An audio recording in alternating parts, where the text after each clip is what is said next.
name is Miss Jessie, and I'm one of the children's librarians at the Central Library. Today, for our STEM Saturday, we're going to be making some salt boat ornaments. We're going to use some math, we're going to use some science, and we're going to have some fun. Okay, so first things you need are some flour, some salt, some water, and then if we want to make colored ornaments, we can use some food dye, we can use some paint. I have a paintbrush here. We're going to need something to actually make our ornaments, to make shapes. So you can use cookie cutters if you have them, but if not, you can just use things around your kitchen. So I'm going to use this cup, and I'm going to use a knife to actually shape some things. I even have an Easter egg here that I'm going to use to make a shape. You're also going to need a ruler so you can see how big your ornaments are. We're going to need a spatula to move them from our cutting board to our cookie tray. And I have a straw, and we're going to get to that in a second, but that's really important. Okay, so you might want to get up grown up because we're going to be using the oven, and we're going to be using some sharp tools, and we're going to be doing some math, so let's get started. So I have a bowl here, and we're going to mix in this bowl. The recipe is 1 cup of flour, a half a cup of salt, and a half a cup of water. But that makes a lot of ornaments. So I thought to myself, maybe I could divide it in 2 so I could make it less. So if we want to divide 1 cup by 2, we need half a cup. So that's pretty easy, right? So if you have 1 cookie and you divide it by 2, so 2 people could share, you get half a cookie. But we also need to divide a half a cup, and that gets a little bit more tricky. So I drew up this little chart here, right? So 1 cup equals 1/2. If we're going to divide a half a cup, we're actually going to divide the lower number 4 by 2, and we're going to leave the top number, the numerator, the same. So that becomes 1/4. So instead of having a half of a cup, which would be this side, we're going to have a quarter. So we're going to divide the half by half again, 1/4. Okay, so I've already measured that out. So this is our flour, and I have our 1/4 cup of water and our 1/4 cup of salt. And I'm going to mix that up. I'm just going to use my hands because it's easier. It's really gooey. Ew. See? If your mixture is too wet, if it doesn't come together like a nice dough, you can add a little bit more flour. If it's a little too dry and it won't come together, you can just add a little bit more water. It's pretty easy that way.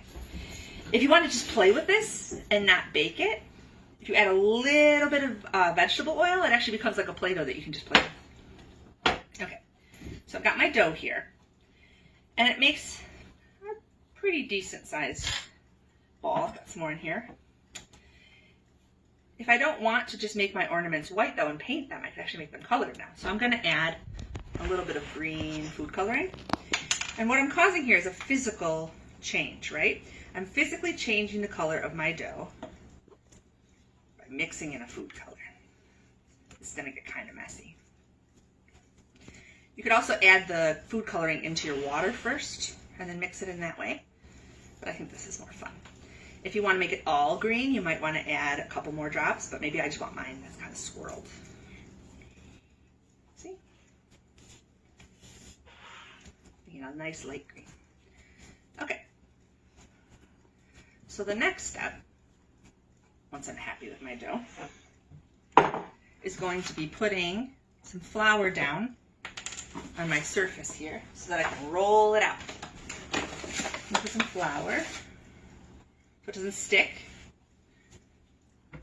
I have a rolling pin here. If you don't have a rolling pin, you can use a water bottle or a sports bottle. You can roll it out. The important thing here is to not make it too thick. If it's too thick, it won't dry all the way through, so you won't have an ornament you can keep. If you make it too thin, it might actually burn in the oven. And that's what my ruler is for. So my ruler is to decide how thick my ornaments are. You want your ornaments to be about 1/4 of an inch thick or so. Okay, so I'm all flattened out here, and now I'm going to actually start making my ornaments. So I've got a cup, and I'm just going to make a nice circle. I figured I could paint anything I wanted to on a circle ornament. Here I have that half of that Easter egg, so I can make an egg shape. And then I have this knife, and you can make any shape you want. So I'd already made some this morning, which I'll show you in a little bit, but I made hearts, and I made flowers, and I made bunnies, but you can make any kind of shape you want. So I'm going to make a star. If you have cookie cutters, like I said before, you can use those, or you can use anything around your house. See what kind of shapes you have that you might want to make. If you really want to get very fancy here. You could draw your picture first and put it on top and then trace it. So I'm going to take my extra dough away here and get my star out. Okay, so now I have 3 ornaments here, right? The important step is to take this straw and put a hole in your ornament. That way we can hang it when we're all done. Put them on my cookie tray here. If you've got some parchment paper, you could put that down first, but mine didn't seem to stick this morning. Okay, so I've got 3 ornaments here that I'm going to put down on this tray. I could keep going, but I want to show you kind of what happens next. So this morning I got up and I made some earlier. You're going to put them in the oven, 250 for 2 hours. So that's where you want to make sure you get a grown-up if you're going to be playing with your oven. So I put them in the oven for 2 hours and then they came out and they look like this. So these are the circles I made with the cup. This is the egg that I made with the plastic Easter egg.